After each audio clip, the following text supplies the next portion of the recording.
Let's talk about air quality.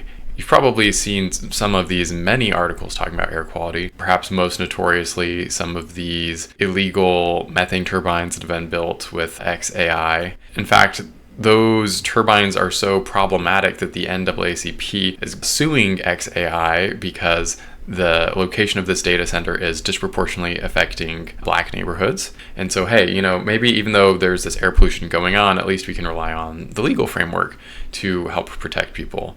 Except that doesn't actually seem to be the case.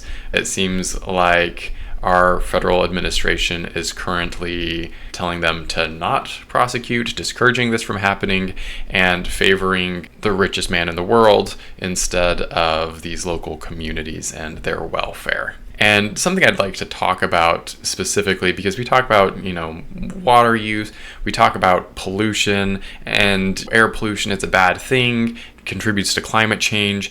Even if you don't believe in climate change, I think you can understand that air pollution is a bad thing, and it has intense local effects.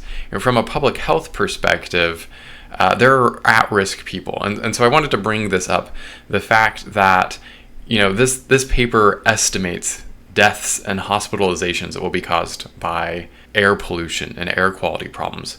People with asthma are at risk of having an asthma exacerbation, of going to the hospital, of dying. People with COPD, people with any kind of lung vulnerability, children that are exposed to these things are at greater risk. And so there's a very real risk of people dying, having premature deaths, and being, along with that and along with hospitalizations, there are broader societal costs of lost productivity. This one's specifically looking in that area in Memphis next to XAI's data center, and they projected an increase in pollution in tens of millions of dollars of health damages that they're not paying for, right? Especially if lawsuits against them don't come to fruition. It's going to cost millions of dollars to these at-risk people, but hey, as long as it's making the richest man in the world a little bit richer. And so, in summary, there's tons of pollution. It's often illegal, and it's disproportionately affecting underprivileged groups, and it will kill and hospitalize people.